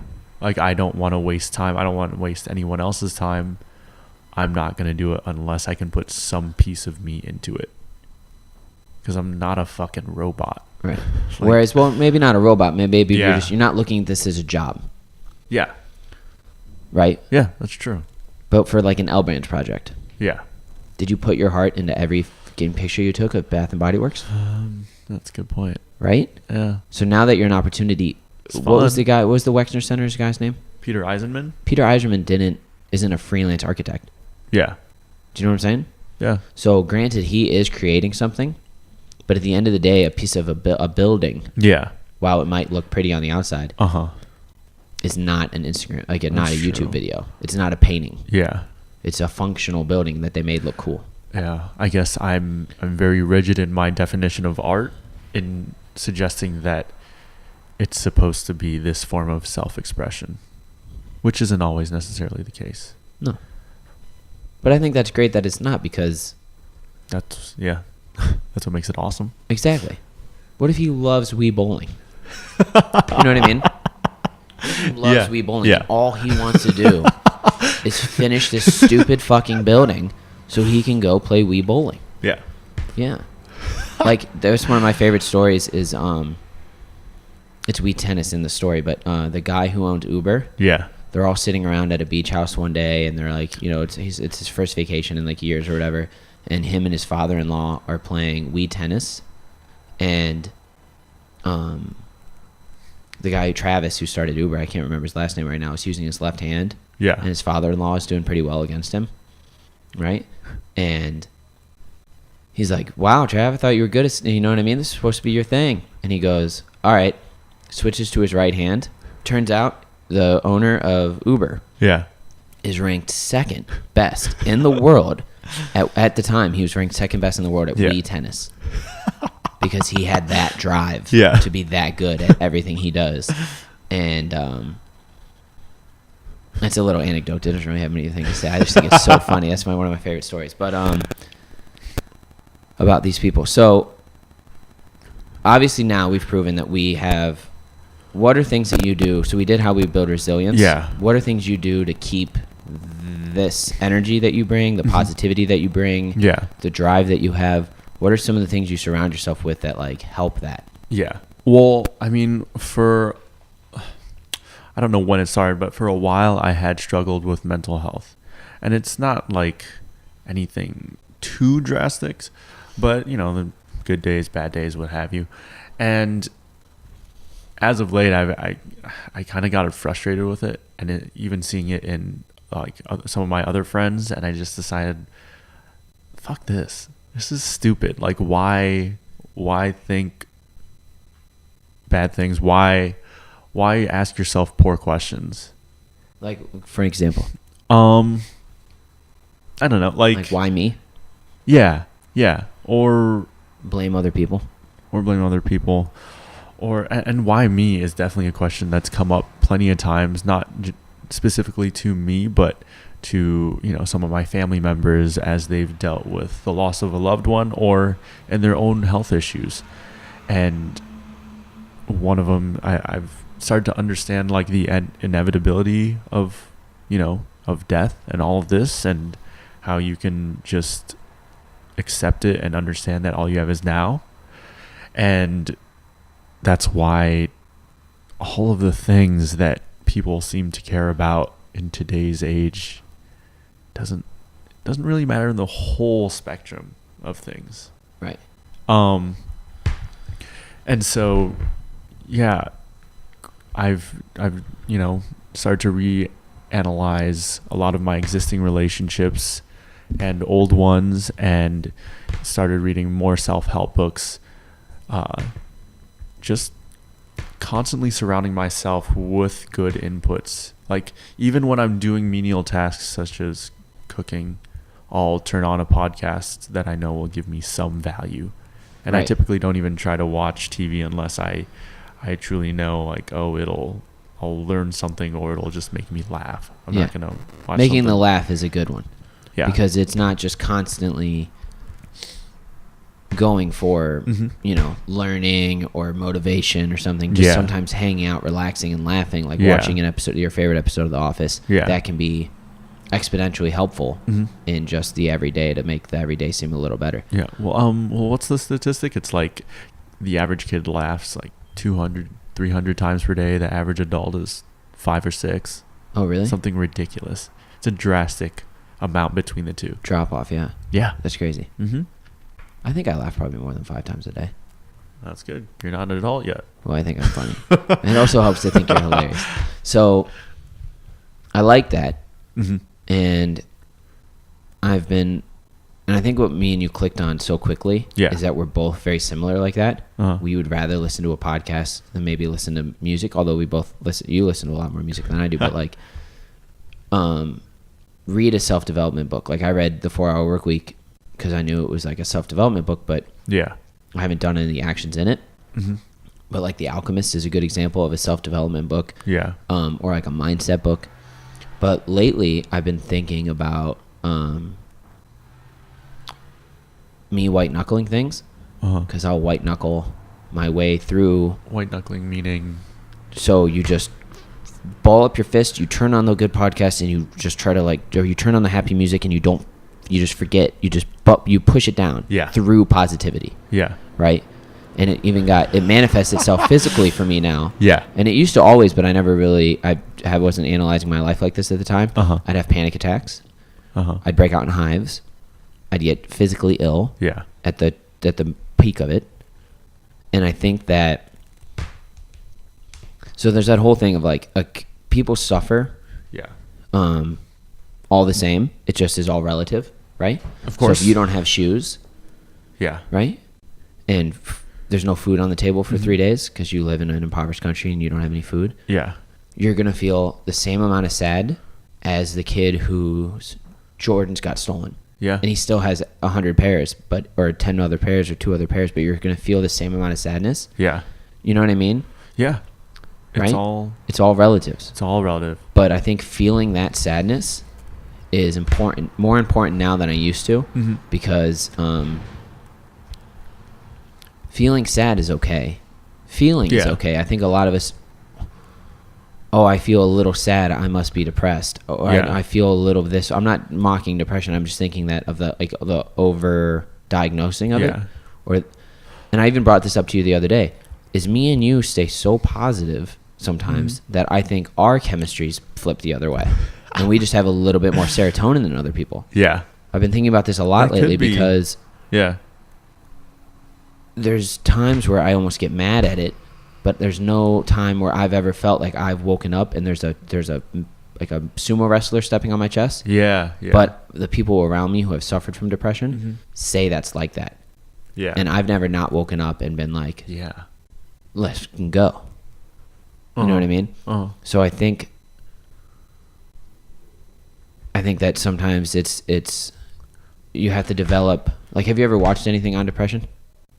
Actually, no. I don't know if I've never just there. So yeah. one of the things my acting teacher always told us to do Mm-hmm. was you have to go watch 12 Years a Slave. You have to go watch a gruesome Oh. documentary about anorexia Yeah. or something, Yeah. because it builds empathy. And as soon Yeah. as you can build empathy, you can be a better actor, Yeah. because it allows you Oh, to touch that's- on more things. That's true. Heard of that. And I've never seen your 12 I've never seen 12 Years a Slave, but that was the movie at the time. But I have watched, for example, there's like Skin Deep is a documentary on HBO Yeah. about bulimia and anorexia, and at the time one of my closest friends was going through all that. Mm-hmm. And it was just like it was intense, Yeah. because you really get a chance to see that demon, and if they can highlight that demon particularly well, Yeah. it allows you to know that demon's out there, because there are the demons and there is the light and there is the bad, but like yin and yang dictates that neither one is going to go away. Mm-hmm. So you might as well know what's on the other side, so that way when you see it, Yeah. you can, I guess, like the ultimate answer would be love it and accept it and be able to live with it. Yeah. Part of me wants to do the white knight thing, grab a sword and try to kill it, and I think that's what comes from white knuckling. It's like Yeah. I want to beat this away, Yeah. instead of just accept it and let it be. That's true. I think that's what people typically do when they see one of their friends struggling. They're very quick to say, "Oh, you'll be fine," or like, It'll be okay. Yeah, it'll be okay. All this quick stuff. Where, what in actuality, all the other person needs is just for you to listen. Yeah, they just need an ear. Yeah, Yeah. and that's it. Tim Ferriss, who I think is the best podcaster ever, he was at Burning Man, Mm-hmm. and he has gone to the Burning Man before to do drugs and to have fun and do all that. But this time he volunteered to work at the crisis center tent. Yeah. So basically everybody who's having a bad trip Yeah. comes in there if they can make it. Uh-huh. And then the people who are working or volunteering are trained a certain amount Yeah. and have gone through a little bit of training, and they are handling it, right? And this, what he told to me, what he said in this podcast that he shared this with on R.B. Marcus's podcast, has really stuck with me. Somebody's coming in and they're like, my whole camp's trying to kill me. My whole camp is trying to kill me. They're all watching me. They're all going to try to kill me. And instead of immediately going, no, they're not. They're not trying to kill you. You tell that person, that must be really hard. That must really suck. Yeah. And it almost immediately, he said, had this flip effect to it, where as soon as you met them on their level, Mm-hmm. and were able to, because it's all feeling. Yeah. Most of this, 90% of this world is reacting to things that 10% actually happen. Mhm. Like that Mark Twain quote, right? Yeah. Like 90% of life is worrying about things that never happen. Yeah. And as soon as you give that person that space to feel comfortable with the fact that, oh, maybe everybody's trying to kill them, they immediately start to calm down. And he pointed out that, of course, like, this doesn't work if you look like that person's dad or ex-boyfriend or ex-girlfriend or something like that, or their mom or whatever it is. You can't help, but in those certain circumstances, just whatever happens, it'll be all right. You'll get through it. Yeah. That's the kind of same language. Like, you're saying, you'll get through it. Yeah. Yeah, they'll probably get through it. They got fired from their job. But for right now, maybe just be like, damn, that really sucks. Maybe don't badmouth the job. I've never really been good at giving like a sympathy. Yeah. I got yelled at it last night at work. Like, I didn't give sympathy fucks to somebody who just needed me to give a sympathy fuck to. Yeah. But you just, I don't know. I'm it's running out of as you say that, it reminds me of, I think the term is like breaking the pattern. Breaking the traditional sense of what that person has typically dealt with or what they're expecting you to say in those types of situations. Whereas, for instance, another Tony Robbins example was when someone was addicted to chocolate. They loved it at one of his seminars. And so, he's asking them to explain all of their feelings that they have for chocolate. And instead, over the next 4 days, he's like, all right, here's what I want you to do. I want you, all you can eat for the next 4 days is chocolate. And you can only drink 2 glasses of water per day. Whereas other people, maybe other psychologists had tried to get this person off of it by switching. Right. He's like, or substituting it with something. Yeah. Eat as much of it as you want. So even people in the audience start handing this guy chocolate whenever they see him, all this other stuff. And if you eat enough of that stuff, I mean, your mouth starts to get dry. Yeah. And you just get sick. You Exactly. probably threw up.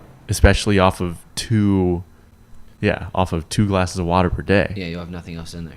So That's just a good by idea. switching and you switch the... Yeah. He talks about that in his book. He's like, let the kid touch the stove, because as soon as they touch the stove, they'll never touch the stove again. I've done that, yeah. Right. Or fall off the couch. Yeah. You need to test... You need the strength test, you know what I mean? Yeah. So, and that's really cool. And it's the first time I've wanted to take notes during a podcast. Yeah. It's because I want to bring up 2 things now. Is one, as I learn how to do this better, I need to learn how to pivot to the guest. Because when I was getting out of steam there, talking about whatever I just was talking about, I should have tapped you in sooner. And then another thing is that you said breaking the pattern. Yeah. And then that brought me back to the thing about making it easy of like using paper towels. Mm-hmm. And that brings it back to the pattern of speaking. Yeah. So it's kind of the perfect way to encapsulate the whole podcast, is that breaking patterns, I think, builds resilience. Yeah. That's true. Because David Goggins, he's sitting on the couch every night. He did the same thing. Liter of cola and donuts. Bag of donuts. That's a good point. And so then you break the pattern by, okay, now I'm going to start running. Mm-hmm. And then once you reach that goal, you have to go to the next. I'm going to break the world of pull-ups. I'm going to do ultra. To go to the next one. Yeah, and you keep breaking the pattern. Because otherwise, you sink right back into the old ones. Right. And I've been there. Where you go right back to where you were. Oh, yeah, because the marathon, it was May 15th. I run it. I complete it. I am hugging my mom at the finish line, bawling uncontrollably. 2 weeks later, it's my birthday. 2 weeks later, it's my birthday.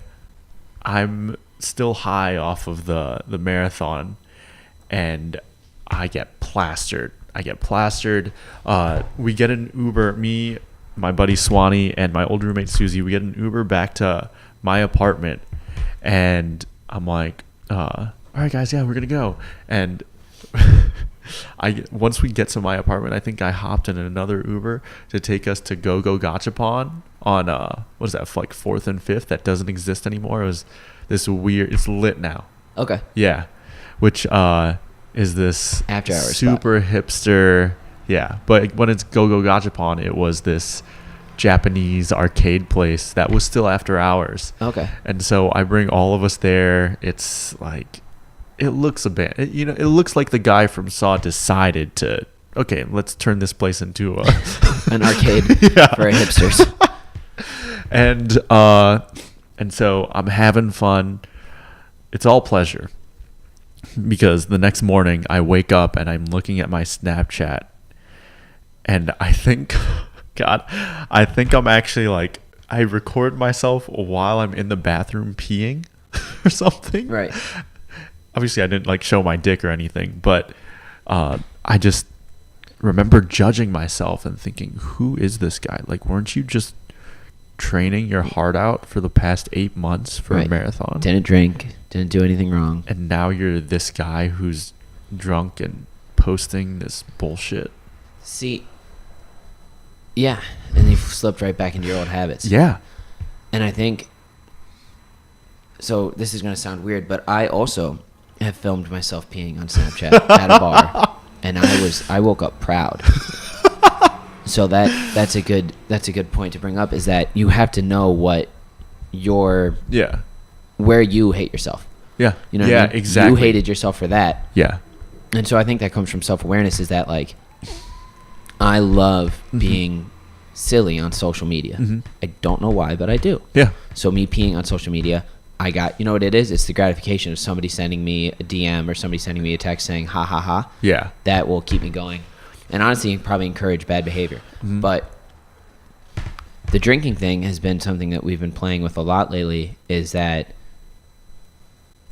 I will do that without drinking. So maybe I don't need drinking. Do you know what I mean? Yeah, and I'm hating drinking lately. More and more, I hate it. Well, I mean, but I also love it. Like on Friday, I purposely chose to be playful and just like I knew. Yeah. Christina even said, I was worried about you after this, because it was that one last, like that was still going to be the one that where it was just like flip. Yeah. Now we're gone. I wasn't blacked out or anything, but it was just like, yeah. I did not need to have 2 mind erasers. I only needed to have 1 mind eraser. Yeah. Instead, I had 2. Well, if you think about it, no one's ever been disrespected for not drinking. Exactly. You know? No, and everybody gets very personal when you bring it up. It's like how if you talk to somebody with a bad habit of like a drug habit, it's no, but you know, it's okay. It's the most personal thing to people. It's like, no, I don't drink that much. No. It's like, I have 2 drinks. I can stop whenever I want. Yeah. No, I don't do this every weekend. Yeah. But in the meanwhile, if you're instantly going on the defense, I think that's when you know there's something to be defensive about. That's not a good. You don't want to be on the defensive. Yeah. So a couple things. One of my favorite people that doesn't do drugs or alcohol is Tyler, the Creator. Yeah. He's part of, what is it? Odd Future, Wolfgang, whatever. Wolfgang. Because sometimes they call it like either way. Okay. Apparently. Yeah, they're that weird. But they are weird. Exactly. So weird. And you'd think that he would do those things. Right, you assume. But he doesn't. Yeah. And if you've seen some of his self-directed music videos that are like really well done, I mean, if he's just creative. It's not from drugs. It's not from acid. Yeah. And there's this, and I think it's almost sad, really, is that there's this painted picture of these people, these creatives that we all look up to, that we all like, and we all think, oh, they must be on acid because Led Zeppelin was on acid, or Hunter S. Thompson was on, LSD and wrote Fear and Loathing in Las Vegas. But there are plenty of creative people, like Kurt Cobain with the drugs. You know what I mean? Yeah. There are plenty of other creative people who aren't doing substances. And I used to get in this fight all the time, was with a kid who I'm not really friends with anymore. He was trying to be a music producer, and anytime The Weeknd would come out with anything, he, 1, immediately thought it was amazing, even if it wasn't that good. And 2, he would always assume that The Weeknd must have been on so much Percocet to write this song. Wow. Because that kid was on Percocet. And he was using it as like, oh, he must be on Perc, because there's no way you can invent this without being on something. Yeah. And another thing that I've been talking about lately is to be careful who your heroes are. For sure. Because if, like me as a young man, my hero is Hank Moody, which he was for a long time. I watched that show 100 times, or Rescue Me, or Fear and Loathing, or any of that. I almost thought it was expected. Do you know what I mean? Yeah. Of me to do this. Yeah. To be able to be this way. To be able to be cool, I had to do these things, which I guess is peer pressure, but it's not your peers. It's your influences. So if you be careful who your heroes are, your hero is Tyler, the Creator. I haven't seen you wasted in months. My hero is Hank Moody. Yeah. I got shit canned on Friday. Do you know what I mean? Yeah. No, I wasn't. Yeah. I was alone. I wasn't even with any friends really. That's true. I was with people. I was with acquaintances. Yeah. But I wasn't with. Nobody was telling me. Nobody was like, bro. Nobody bought me a shot. Yeah. Do you know what I'm saying? I Yeah. bought all my own drinks. It was totally my choice. That's true. Well, in that sense, branching off of the whole, be careful who your, what was it again? Be careful who your heroes are. Yeah, who your heroes are. Yeah, I truly believe that, because whenever you are looking at someone that you admire, you also have to understand the sacrifices that they're willing to make to get to where they are. Yeah. And I don't think many people understand that, because they just see, once again, the mountaintop. Yeah, they just see what's on top of the mountain. They don't see the climb. Yeah.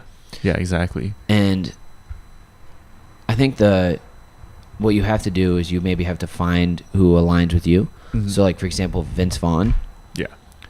he would drink, like, so he would do the Vince Vaughn comedy tour, Mhm. and he'd be on tour with these comedians, right? And so he would, like, literally get off the set of Wedding Crashers, hop on a tour bus. Oh, wow. After, like, 90 days of shooting, Yeah. hop on a tour bus, go on tour for 3 months, get off and do another movie, like, immediately. And so, and he always remembers everybody's name, and he always stays up late. And he's the last one to go to bed, but he's the first one up. And that kind of output Yeah. is impressive. But he never drank that much. He was never the most fucked up. Uh-huh. He was always having fun. But, like, there's always the people pushing it a little bit farther. But he knew his limit to be able to do what he needed to do. Mhm. And so he found that sweet spot. That I can't do 100%. I mean, he probably wasn't at 100% all the time. Yeah. But he could always do 80 because he knew where to take it and how to leave it. Yeah. Which Yeah. has always been impressive to me. And so, I guess, in And, parallel, yeah. as you're building resilience for yourself, you have to understand what works for you. You know, Yeah. what, for instance, whereas, like, yeah, I haven't drank in months, you drank on Friday. It's all about what makes you feel good and what makes you feel bad. Like, that's what Abraham Lincoln says. It's quoted in How to Win Friends and Influence People. He says, when I do good, I feel good. When I do bad, I feel bad. Simple as that. Yeah, but we complicate it because Yeah. because we're looking at what other people are doing. Looking for others for, Yeah. assistance, advice, whatever it is. I like that a lot. When I do good, I feel good. When I feel bad, Why when does I do it bad, I need to feel be bad. any more complicated than that? It really doesn't. So Damn, I lost my it point. will. Keep going. So, that's why I've been wary of judging my friends if I see them doing something that I don't necessarily agree with, but they're okay with, then so I be won't it. say anything. Yeah. But This if I is their life. know that they're doing something that they're going to regret later, or that, they It's should be worth questioning. mentioning. Yeah. You should mention it. Of course. Yeah. Because I think that then you become an enabler. And if you're the 5 people you hang out with most, which is something that I like to say, that other people I've heard from Tim Ferriss, who heard it from somebody else, whatever. You are a combination of the 5 people you hang out with most. Sometimes your friends will yell at you when they're like, just let me live my life. And you're like, I'm not going to accept a certain amount of bullshit. So you can either, see that and want to make the change, or this relationship's gone as far as it's going to go, which is sad and hard. But, there's some people who just complain constantly and just spit hate and venom, and they're negative, and you gotta just get that energy out of your way sometimes. Justin keeps getting up and down to mess with the cameras. A thing I saw this morning that Gary Vee posted, which I liked a lot, and I don't like all of his motivational stuff. Mostly I like his strategy and marketing kind of advice, but it was one of those catchy titles of something every 22-year-old should hear. And the 22-year-old says to Gary, I don't know what I like to do. Everybody's telling me to find my passion, to find what I love, and I just don't know what I like to do. And Gary Vee gives really simple advice. Try stuff. You don't know what you like? Try things. And, try Uber driving, try sales, try marketing, read a book, learn about things, try art. Make yourself uncomfortable. Make yourself uncomfortable, because then you'll realize, like, by doing things you really don't, doing stuff and then not liking it, shows you what you do like. Because you can't know unless you try. Oh, I always wanted to try painting. I've taken painting classes. Yeah. No, not for me. Yeah. And I think in a society where we're constantly looking at everyone else and we're moving towards this experience-based culture, too often we see ourselves thinking, oh, I know exactly what that would be like before actually doing it. And that's why we stop ourselves from trying new things. Right. Like, I wouldn't be good at blank. Maybe not at the beginning. Well, and it's weird because, first off, marketing is kind of, to sell it, you have to try to sell them the full experience beforehand. Right. Which is kind of difficult, but I think the problem with it is that when you get to see on Instagram the finished product, you don't see all the trial and error. Yeah. You see a guy do a front flip on Instagram. Yeah. And you're like, damn, I wish I could do a front flip. He doesn't show you the 10,000 hours he practiced doing a front flip, and he doesn't show you the 10 times he didn't do a front flip trying to make this video. Yeah. Something I do on Instagram all the time is I take multiple takes of the rants that I do. You don't see me messing up the words. I do end up messing up some words inevitably, but you don't see me stuttering as much. Or with this podcast. Yeah. I can edit things out. If I say 100 times, I can just take them out. Yeah. If I say like a lot, if I say hues a lot, I can edit that out. I can fix that. So you don't see your videos. Yeah. Are amazing. You're edited and they're time. Jump cuts. And yeah. They're not, you don't see the messy middle. And the messy middle is really where the magic happens, because that's where you get to put in those 10,000 hours. That's where you get to make it your own. Yeah. Like that dancer kid you like. Yeah. What's his name? Sean Liu. Yeah. Probably the best dancer in the world right now, right? Yeah, arguably. And what do you say? You say he goes to rehearsal, and you see him rehearsing, and then when everybody else is sitting down in the downtime, he's dancing still. Yeah. He can't stop. He won't stop. Yeah. Because he knows that he just loves to dance. Yeah. And he knows that if he keeps if he's dancing, it's like Kobe Bryant was the first at the gym every morning. Mm-hmm. Kobe Bryant would shoot like 500 free throws before anybody else was in the gym. Yeah. And then he'd work out. And then he'd stay late. The CEO who shows up first and stays well after everybody's gone. Yeah. You got to put in all the work to see and then the finished product looks pretty, but it's the dirty stuff that nobody wants to see. Yeah. I even talked about that the other day. I think on yesterday's podcast is the underside of acting, the part that nobody notices. Yeah. Is to make a movie, for Brad Pitt to be in a movie, he is on set from 6 a.m. to 9 p.m., sometimes later if they go over, and sometimes earlier if they need to be, to get like a certain shot. He's only working for 2 hours, but he has to be on set for all day. And it's not glamorous. It's sitting in a trailer. Granted, Brad Pitt's trailer's very nice, but Lena Dunham and him were just on the new Quentin Tarantino movie. Yeah. Lena Dunham's trailer, she's the creator of Girls, one of the funniest shows ever in history. Her trailer was smaller than the room we're in now. Really? Of course. And she has to be in there all day. Granted, there's snacks. Granted, there's food. There's PAs. You can get cereal. You can get stuff brought to your cabin, whatever you're doing. But there is not a lot of beauty in sitting around. And then while you're sitting around, when you're expected, you're bored all day. Yeah. And then you're expected to just turn it on and act. Yeah. And that's why Matthew McConaughey says that rom-coms are the hardest movies, because you always have to show up bubbly and happy and like loosey-goosey and in love and romantic. And that's a hard attitude that's a hard mind state to get at when you're sitting around all day doing nothing. Yeah. Or you're drinking, getting fucked up in your trailer, or you're playing cards. A lot of people play board games. That's why actors become friends though on set, but then afterwards it's hard to see each other anymore. Yeah. Jeez, that's true. That's the underbelly. That's the messy middle that people don't know about movies. But so many kids want to be actors. And so you have to be willing to put yourself through that. And you have to understand that it's actually more painful to not do some things than to actually do them in the end. Right, because you'll always be wondering. Yeah. And that regret is weighs heavy on the conscience. Exactly.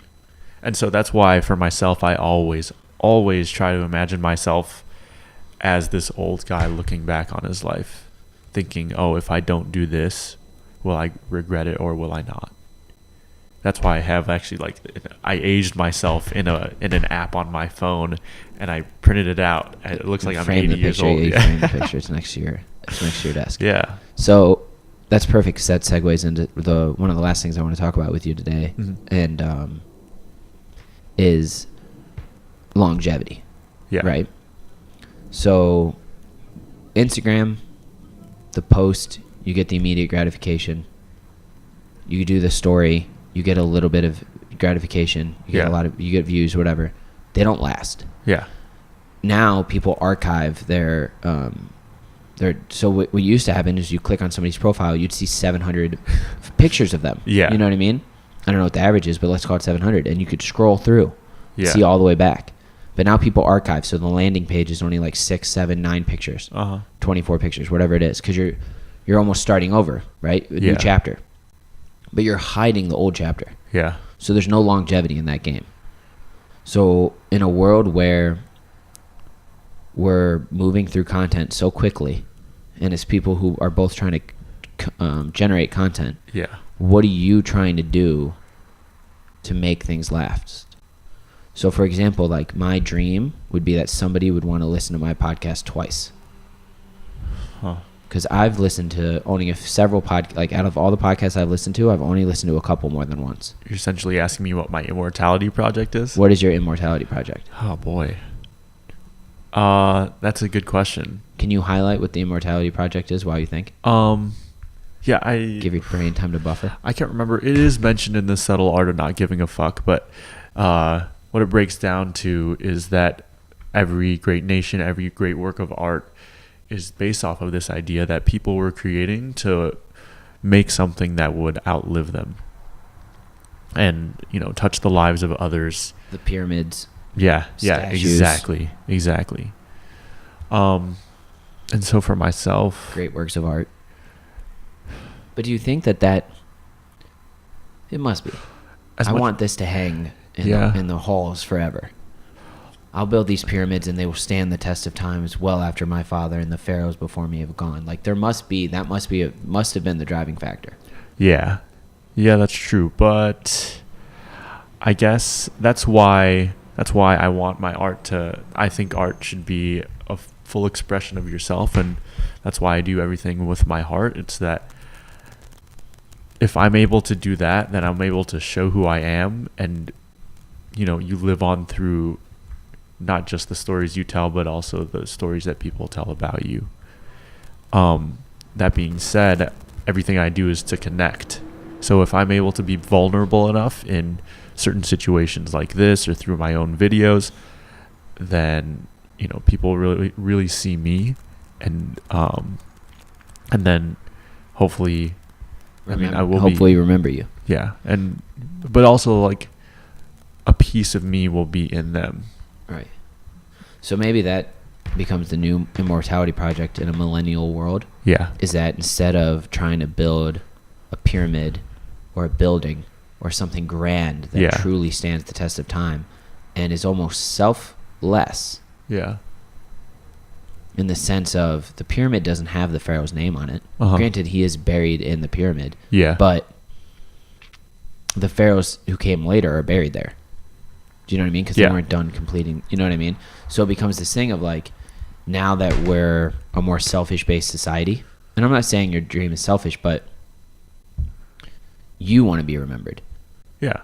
Not for a pyramid, but just remembered for longer than maybe your life dictates. Maybe you want your grandkid to be able to show his kid.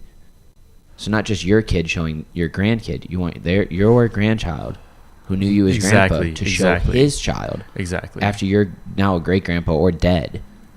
Hey, look at this cool. This comes from our family. Yeah.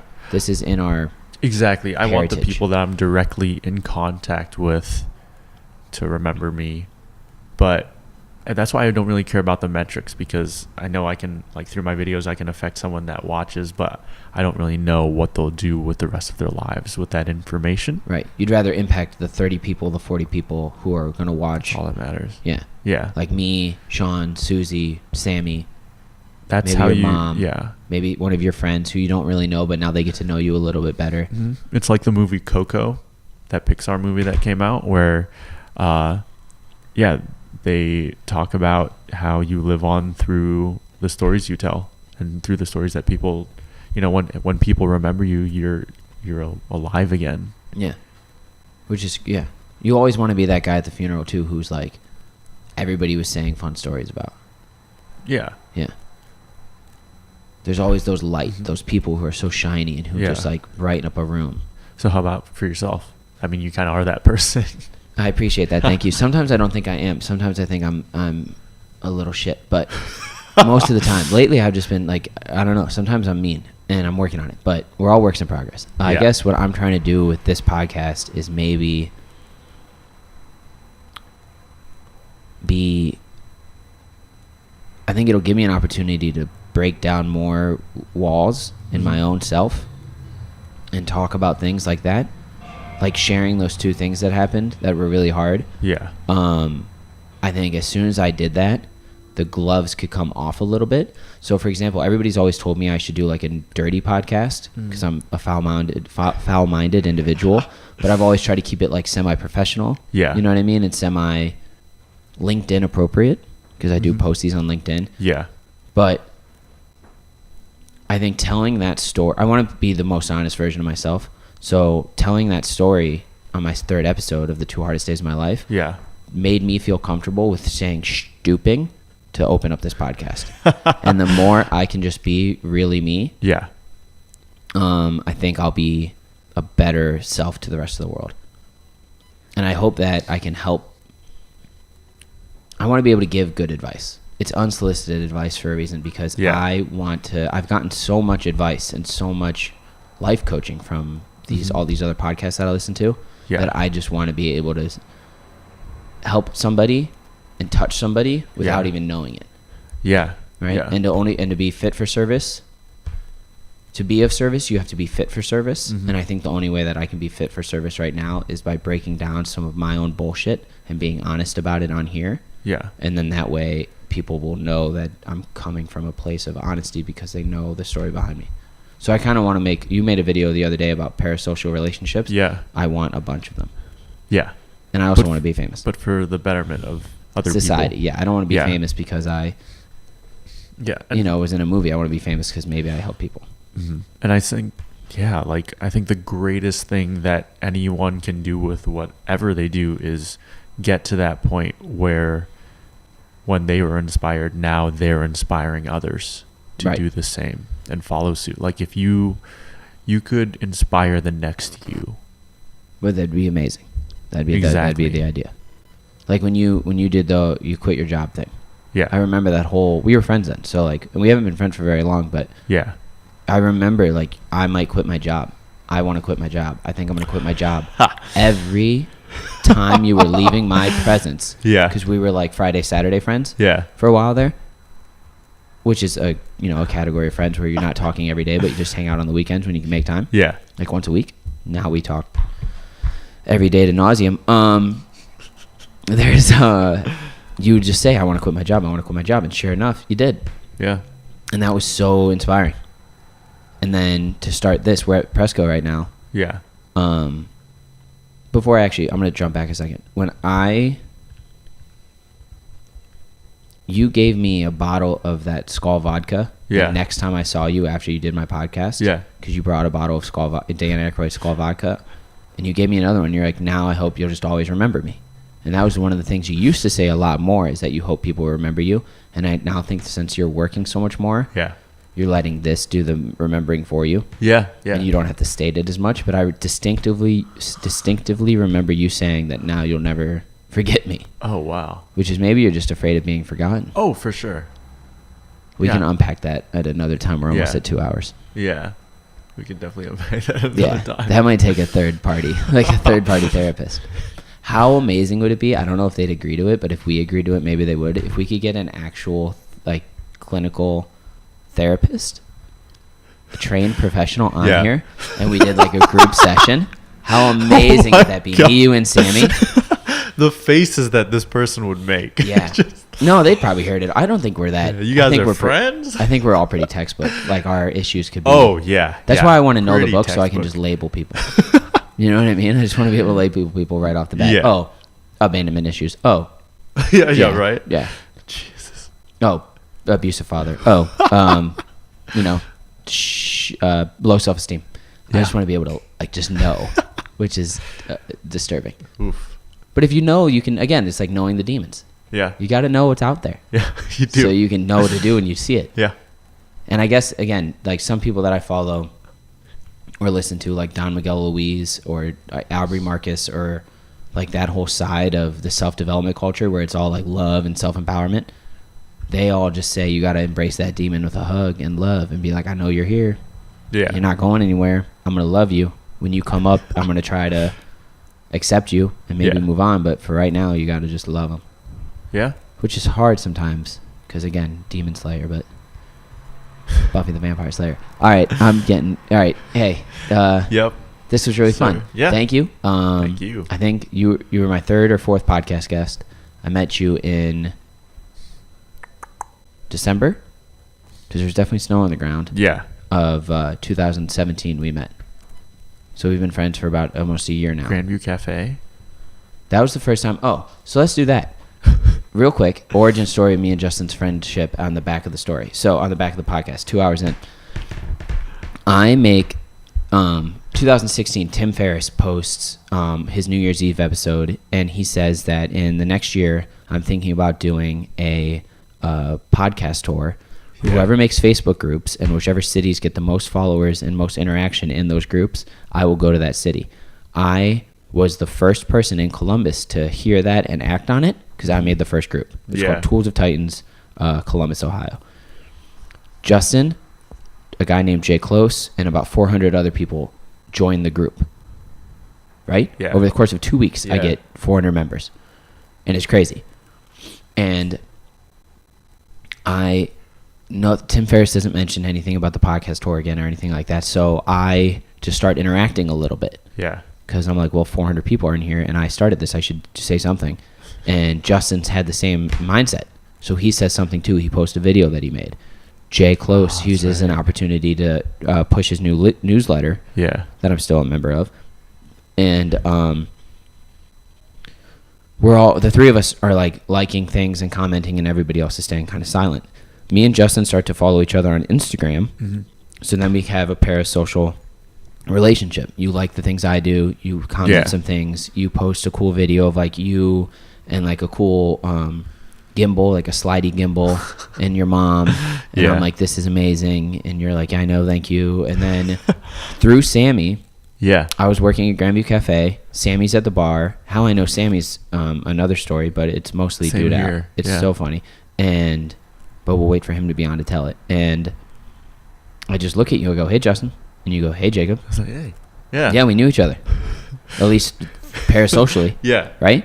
And then I start this podcast thing like a couple months later, and I invite you on. We get wasted together.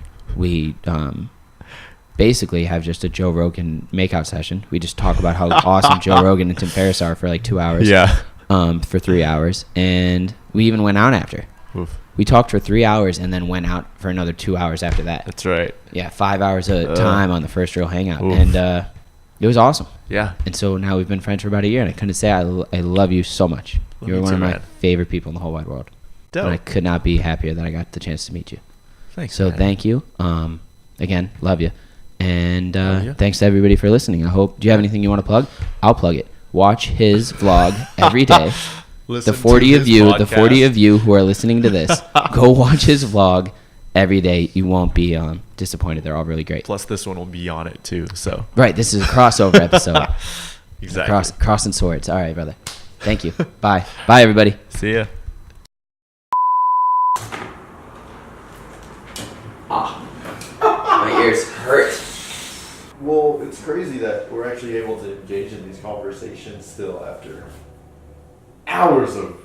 We have like a Malcolm Gladwellian amount of conversation. Conversation. Yeah, bro, that's why we're pros.